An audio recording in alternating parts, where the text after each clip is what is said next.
कहानी की शुरुआत होती है पुराने वक्तों में। हमें स्किप्टो नाम का एक आदमी दिखाया जाता है मार्केट में, जिसके दुकान में सबसे ज्यादा कस्टमर आते हैं। इसी वजह से मार्केट के बाकी सभी दुकानदार उससे बहुत ज्यादा जला करते थे। स्किप्टो को उन लोगों की बिल्कुल टेंशन नहीं थी, क्योंकि उसका खुद का बेटा अर्दी बहुत ज्यादा बीमार था, जिसकी उसे सर्जरी करवानी थी और उसी के लिए वो पैसे जमा किया करता था। स्किप्टो की बहुत मेहनत के बाद उसके पास इतने पैसे जमा हो जाते हैं कि उसके बेटे अर्दी की सर्जरी हो जाए। सर्जरी सक्सेसफुल होती है और जैसे ही अर्दी सर्जरी के बाद अपनी आंखें खोलता है तो उसे कुछ अजीब दिखाई देता है। पहली मर्तबा होश आने पर ही उसे एक ऐसा इंसान दिखाई देने लगा था जो काफी डरावना था, मानो कोई जिन हो, और काफी वो बूढ़ा भी था। अर्दी इस पर ज्यादा ध्यान नहीं देता और उसे हॉस्पिटल से घर भी शिफ्ट कर दिया जाता है। उसकी मॉम और डैड काफी रिलैक्स थे, किसी को टेंशन नहीं थी, लेकिन अर्दी को घर पर भी अक्सर वो बूढ़ा इंसान नजर आने लगा था। आखिर तंग आकर अर्दी ये बात अपनी मॉम को बता ही देता है। मॉम भी परेशान होकर उसे डॉक्टर के पास लेकर जाते हैं। डॉक्टर उसकी आंखें चेक करते हैं, जहाँ उन्हें कुछ भी खराब नहीं दिखता। वो अर्दी की मॉम से कहते हैं कि शायद अर्दी को अर्दी की सर्जरी की टेंशन की वजह से हेलुसिनेशंस होने लगे होंगे। घबराने की कोई बात नहीं। ये सुनने के बाद वो लोग घर आ जाते हैं और यहाँ पर हमें स्किप्टो को दिखाया जाता है। स्किप्टो जब अपनी दुकान बंद कर रहा था तो उसे अपनी दुकान के बाहर से एक पोटली मिली, जिसे उसने उठाकर खोल दिया और देखते ही वो डर गया, क्योंकि इसमें काला जादू का सामान था। घबराकर उसने जाकर ये सारा सामान कचरे के डब्बे में फेंक दिया और अपने घर आ गया। इस पोटली को खोलने के बाद से उसके कंधों में बहुत ज्यादा दर्द था। घर आते ही स्किप्टो जैसे ही अपने बेटे अर्दी के पास आता है तो अर्दी उसे देखकर चिल्ला देता है, क्योंकि अर्दी को उसके कंधों पे बैठी हुई एक एंटिटी नजर आ रही थी। ये एंटिटी, ये चुड़ैल अर्दी के अलावा किसी को नजर नहीं आ रही थी। ये बात जब अर्दी ने स्किप्टो को बताई तो वो भी डर गया और सारी बात समझ गया। इसलिए उसने रुस्तम नाम के एक आदमी को अपने घर बुलाया। रुस्तम एक स्पेशलिस्ट था, ऐसी सारी चीजों को वो देख सकता था। इस एंटिटी को देखकर उसने स्किप्टो को बताया कि ये चुड़ैल, ये एंटिटी तुम्हारे साथ मार्केट से आई है और तुम्हारे ऊपर बहुत बुरा काला जादू किया गया है। स्किप्टो रुस्तम से सवाल करता है कि आखिर ये सब अर्दी को क्यों नजर आ रहा है। तब रुस्तम ने बताया कि सर्जरी और बहुत ज्यादा डिप्रेशन में रहने की वजह से अर्दी की तीसरी आंख खुल चुकी है, जिसकी वजह से वो ऐसी सभी एंटिटीज को देख सकता है। स्किप्टो नहीं चाहता था कि उसका बेटा अर्दी इस तकलीफ में रहे, तो रुस्तम कहता है मैं इसकी इस तीसरी आंख को पूरी तरह बंद तो नहीं कर सकता, लेकिन हाँ इतना कर सकता हूँ कि इसे आज के बाद से सिर्फ वही भूत नजर आएंगे जो इसे अपना आप दिखाना चाहेंगे। इस बात के लिए स्किप्टो मान गया और रुस्तम उसके ऊपर अपना मैजिक करने लगा। अपना जादू करने के बाद रुस्तम ने स्किप्टो को सख्ती से कहा कि अर्दी कभी भी मार्केट नहीं जाएगा। और ऐसा क्यों कहा ये कहानी में आगे पता चलेगा। खैर, अब कहानी में एक साथ 13 साल गुजर जाते हैं। अर्दी बड़ा हो जाता है और हमें इनकी पूरी फैमिली को दिखाया जाता है, जो काफी खुश रह रहे थे। उस दिन के बाद से इनके साथ ऐसा कोई वाकया नहीं हुआ था। आज अर्दी कॉलेज में एडमिशन लेने वाला था और कॉलेज में एडमिशन फी देने की आज लास्ट डेट थी। स्किप्टो उसे फीस देकर नहीं गया था, तो उसकी मॉम ने कहा जाओ तुम जाकर मार्केट से ले लो। और ये बात बस सुनते ही उसके मुंह का नक्शा बदल गया, क्योंकि वो जानता था कि अगर वो मार्केट में जाएगा तो उसे बहुत ही खौफनाक चीजें नजर आएंगी। उसकी मॉम को भी उसकी सिचुएशन का पता था, इसलिए उन्होंने कहा अर्दी देखो, तुम सीधा जाना, इधर उधर देखना ही ना, बस अपने डैड की शॉप पर जाकर उनसे पैसे लेना, घर आ जाना। अपने मॉम के कहने के अकॉर्डिंग वो इधर उधर नहीं दिखता, लेकिन जैसे ही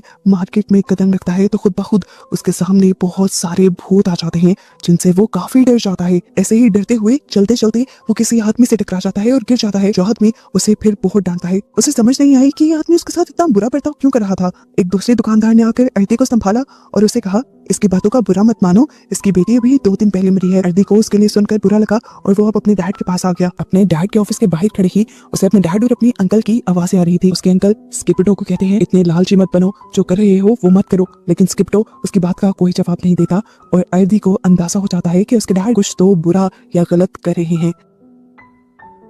उसके अंकल भी गुस्से में निकलकर बाहर चले जाते हैं और स्किप्टो भी बाहर आकर अर्दी को देख लेता है। स्किप्टो अर्दी को पैसे देता है और पैसे लेकर अर्दी यहाँ से चला जाता है। जिसके बाद रात हो जाती है। स्किप्टो अपनी दुकान बंद ही कर रहा होता है कि आज दोबारा उसे अपनी दुकान के बाहर से एक पोटली मिलती है, जिस पोटली को उसने बिना कुछ सोचे समझे खोल लिया, यानी पहले वाली ही गलती की। इस पोटली को खोलते ही वो डर गया, क्योंकि इसमें इस मर्तबा काफी ज्यादा काला जादू का सामान था, जिसका मतलब कि जादू अब ज्यादा ताकत से किया गया था। और इस पोटली को खोलने के बाद से ही स्किप्टो को बहुत ही डरावनी शैतानी आवाजें आना भी शुरू हो गई थी, जैसे उसके चारों तरफ बस शैतानी रूहें मंडला रही हूँ। इनके डर से वो जोर से चिल्लाता है, मैं जानता हूँ तुम मेरा कुछ नहीं बिगाड़ सकती, इसलिए मैं तुमसे बिल्कुल नहीं डरता। उसके कहते ही सारी आवाजें बंद हो जाती हैं और वो अपनी गाड़ी में बैठकर यहाँ से चला जाता है। घबराया हुआ वो घर पहुंचता है तो उसकी वाइफ उससे पूछती है क्या हुआ स्किप्टो, लेकिन स्किप्टो उसे कुछ नहीं बताता और जाकर सो जाता है। नींद में भी अब उसे डरावने ख्वाब आने लगे थे। उसे ख्वाब में एक बूढ़ी लेडी दिखाई दी जो बोल रही थी कि 7 समुद्रों का जादू पूरा हो चुका है, इसीलिए सुबंगी तुम आ जाओ। सुबंगी एक शैतान था जिसे उस औरत ने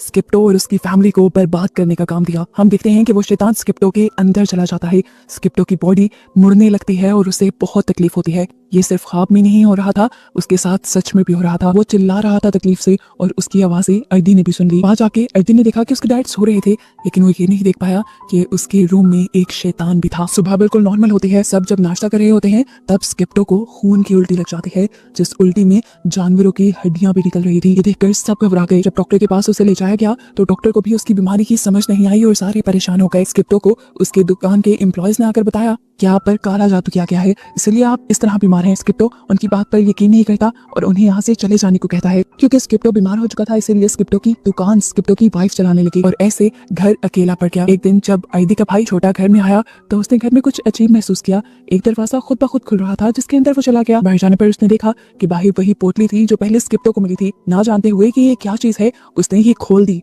पोटली खुलते ही उसके साथ भी वैसा ही अजीब सब कुछ हुआ। उसे भी डरावनी आवाजें आने लगी शैतानों की। वो समझ गया कि ये काले जादू की पोटली थी और अब उसके पीछे बहुत सारे शैतान पड़ चुके हैं। इन सारी चीजों से इस बच्चे की हालत बहुत ज्यादा खराब हो जाती है।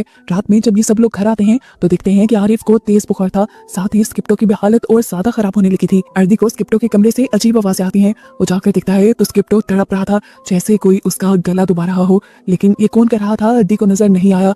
ये लोग स्किप्टो को उठाकर हॉस्पिटल ले गए। उसका जिस्म बिल्कुल बेजान हो चुका था, जैसे वो मर गया है। डॉक्टर्स ने बताया कि वो कोमा में जा चुका है। अर्दी अपनी डैड की इस हालत से पागल हो चुका था। वो उल्टा अपने अंकल पे ही गुस्सा होने लगा, क्योंकि उसे लगता था कि उसके अंकल उनसे जेलस होते हैं और उन्होंने ही ये काला जादू स्किप्टो पर किया होगा। अब क्योंकि स्किप्टो बीमार था, उसकी देखभाल के लिए भी किसी का होना जरूरी था, तो उसकी मॉम ने स्किप्टो के पास रहने का फैसला किया और अर्दी को अब दुकान की जिम्मेदारी मिल गई। वो जब दुकान पे गया तो उसे शॉकिंग न्यूज मिली कि अब उनकी दुकान में कस्टमर्स आना बंद हो चुके हैं, इसीलिए दुकान के एम्प्लॉयज भी छोड़कर जा रहे थे। ये सुनकर अर्दी और भी ज्यादा उदास हो गया।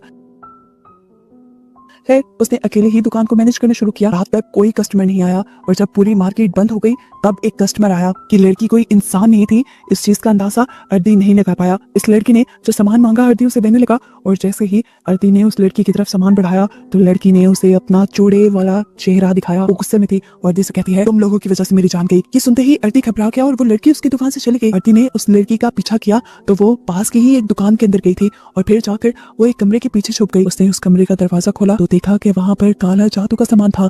इतनी ही देर में इस शॉप का ओनर भी यहाँ पे आ गया। अर्दी को पकड़ के डांटने लगा और उसे ब्लेम करने लगा अपनी बेटी की मौत के लिए। डर कर अर्दी वापस घर आ गया। वो समझ गया था कि उनके ऊपर काला जादू हुआ है, इसलिए उसने रुस्तम को बुलाया, उसी आदमी को जिसने पहले भी उनका इलाज किया था। इनके घर आते ही वो आदमी परेशान हो गया, क्योंकि इतना सख्त काला जादू उसने आज से पहले कभी नहीं देखा था। वो जल्दी से इन लोगों को कुछ बैंड्स देता है जो इनकी हिफाजत करेंगे, लेकिन अब शायद इन बैंड से भी कुछ होने वाला नहीं था, क्योंकि अर्दी के भाई आरिफ की तबीयत बहुत ज्यादा खराब हुई और उसकी मौत जिसने अर्दी को पूरी तरह तोड़ दिया। वो गुस्से में अगले ही दिन अपने अंकल के पास गया और उनको बुरा भला बोलने लगा और कहने लगा, बताएं अब क्या चाहते हैं, अब तो मेरा भाई भी मर गया है, अब क्या हम सबको मारना चाहते हैं, बंद भी कर दें काला जादू। तो यहाँ पर उसके अंकल ने उसे एक बहुत बड़ी सच्चाई बताई कि बेटा काला जादू मैं नहीं करता, बल्कि इसकी शुरुआत तुम्हारे ही डैड ने की थी। बताते हैं कि सालों पहले जब तुम्हारे डैड के पास कोई नहीं था, मैंने ही तुम्हारे डैड को ये दुकान बना कर दी थी। उसने खूब मेहनत की, इसी वजह से उसकी दुकान चल पड़ी, लेकिन लोगों को ये बर्दाश्त नहीं हुआ। यहाँ मार्केट का एक असूल है कि लोग अपने दुश्मन को खत्म करने के लिए काला जादू करते हैं और लोग स्किप्टो के ऊपर ऐसा ही करने लगे।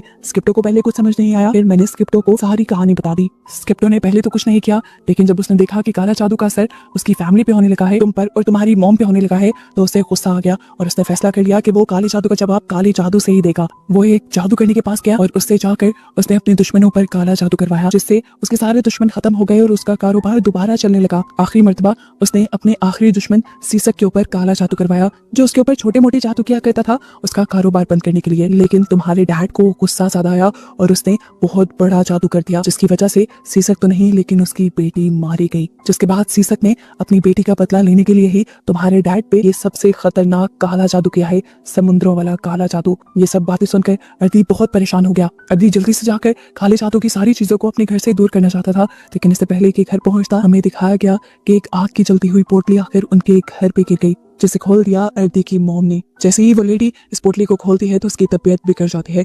घर आकर अर्दी जैसे ही ये सब देखता है तो फौरन रुस्तम को बुला लेता है और रुस्तम ये पोटली देखकर समझ जाता है कि ये सबसे खतरनाक समुद्रों वाला काला जादू है। वो इन सबसे कहता है कि कोई भी अगर इस पोटली को देखे तो इसे कभी ना छुए। वो अर्दी को बताता है कि तुम भी अभी तक इसीलिए जिंदा हो क्योंकि तुमने आज तक ये पोटली नहीं खोली। एक पोटली तुम्हारी मॉम ने खोली, इसीलिए वो भी अब मर जाएंगी। उससे पहले एक पोटली तुम्हारे भाई ने खोली थी, वो भी मर गया, और उससे पहले पोटली तुम्हारे डैड ने खोली थी और वो अभी तक कोमा में है। रुस्तम वो जादू वाली पोटली लेकर यहाँ से चला चला जाता है और कहता है कि मैं पता चला कर रहूंगा और उसका तोड़ भी ढूंढ लूंगा, तुम लोग बस अपना ख्याल रखना। लेकिन आज ख्याल रखने से काम नहीं होना था। एक परिंदे की शक्ल में एक शैतान अर्दी की मोम के घर आया और उनका गला दबाकर तड़पा कर उन्हें मार डाला। अर्दी अब टूट चुका था, उसके पास तो कोई भी नहीं रहा था सिवाय उसके बहन के। वो अपना बदला लेना चाहता था, अपने डैड का बदला लेना चाहता था। इसलिए रुस्तम उसके पास आया और रुस्तम ने उसे बताया कि मैं पता चला चुका हूँ ये जादू कौन सा है। इस जादू को सुबंगी शैतान की मदद से किया गया है, जिसे जगाना इतना आसान नहीं। इसे जगाने के लिए 7 समुद्रों तक जाना पड़ता है और 7 समुद्रों के पानी का इस्तेमाल करके जादू होता है, जिसके बाद ये शैतान जागता है। अगर तुम्हें इस सुबंगी शैतान को मारना है या सुलाना है तो तुम्हें उन 7 समुद्रों का पानी लाकर अपने डैड को प्योर करना पड़ेगा, जिसके जरिए उस शैतान को जगाया गया है।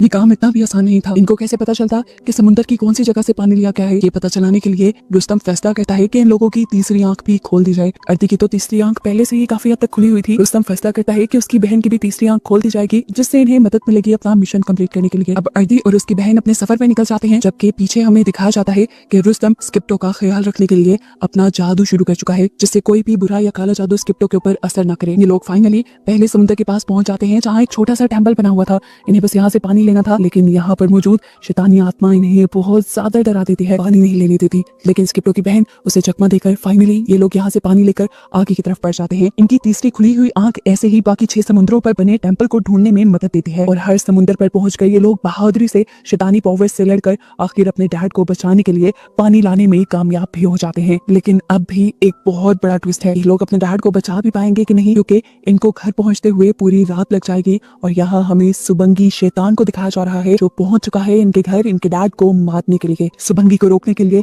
रुस्तम कॉन्टिन्यूस अपना जादू कर रहा था, जिससे सुबंगी को थोड़ी थोड़ी तकलीफ हो रही थी। इसीलिए सुबंगी ने पहले स्किप्टो को मारने से पहले रुस्तम को ही मारने की प्लानिंग की। ये अजीब सा डरावना सींग वाला शैतान पहले रुस्तम के ऊपर ही हमला करके उसे मार देता है और फिर उसे घर पे नजर आते हैं अर्दी के अंकल। ये बंदा भी उसका मिशन न खराब कर दे, इसीलिए सुबंगी पहले इसे ही मारने का सोचता है। उसका गला पकड़कर अपने बड़े बड़े हाथों से वो दुबा कर उसे मार देता है और इतनी ही देर में हम देखते हैं कि बाहर अर्दी की गाड़ी आ जाती है। अंदर आती ही वो शौक हो गया, क्योंकि उसने आते ही रुस्तम और अपने अंकल की लाश देख ली। लेकिन अभी दुख करने का या शौक रहने का टाइम नहीं था। वो जल्दी से अपने डैड के पास गया। सुबंगी के अपने डैड के पास पहुंचने से पहले ये लोग जल्दी से पानी निकाल कर अपने डैड को नहलाना शुरू कर देते हैं। लेकिन इसी टाइम पर सुबंगी यहाँ जाता है इनका मिशन तबाह करने के लिए। वो उठाकर सबसे पहले अर्दी की बहन को यहाँ से दूर फेंकता है और फिर अर्दी के ऊपर भी हमला करता है। अर्दी उस शैतान को पूरी तरह देख पा रहा था, लेकिन फिर भी उसे डर नहीं रहा था। 6 पानी वो ऑलरेडी अपने डैड के ऊपर डाल चुके थे और 7वां पानी उन्होंने अब डालना था। शैतान भी जानता था कि अगर 7वां पानी उन्होंने डाल दिया तो उसका मिशन खत्म हो जाएगा और हो सकता है वो भी खत्म हो जाए। इसलिए वो पूरी कोशिश करता है कि अर्दी ये पानी स्किप्टो पर ना डाले। वो अर्दी को मारने के लिए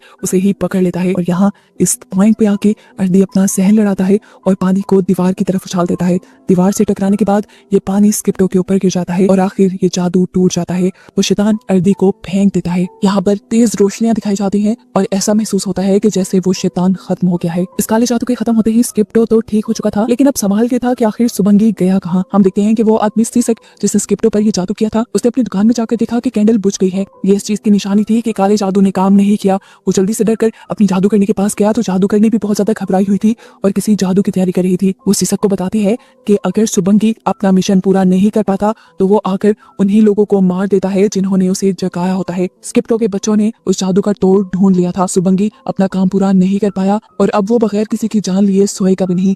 वो बस हम दोनों की जान लेने किसी भी वक्त यहाँ आता होगा। अभी वो बात कर ही रहे थे कि एकदम से पीछे सुबंगी आ भी गया, जिसे देखते ही जादूगरनी बहुत ज्यादा डर गई। वो अपनी मौत को अपने सामने देख रही थी। सुबंगी ने अपने बड़े बड़े हाथों से उसका गला दबाकर उसे मार दिया, जिसके बाद उसी सुबंगी ने यहाँ पर सीसक को भी मार दिया और ये जादू वाला सारा सिलसिला ऐसे ही खत्म हो गया। कहानी के पोस्ट क्रेडिट सीन में हमें स्किप्टो को दिखाया जाता है, जिसने अब अर्दी और अपनी फैमिली से वादा किया है वो कभी भी काला जादू नहीं करेगा। और बस यही दिखाते हुए ये मूवी यहाँ एंड हो जाती है।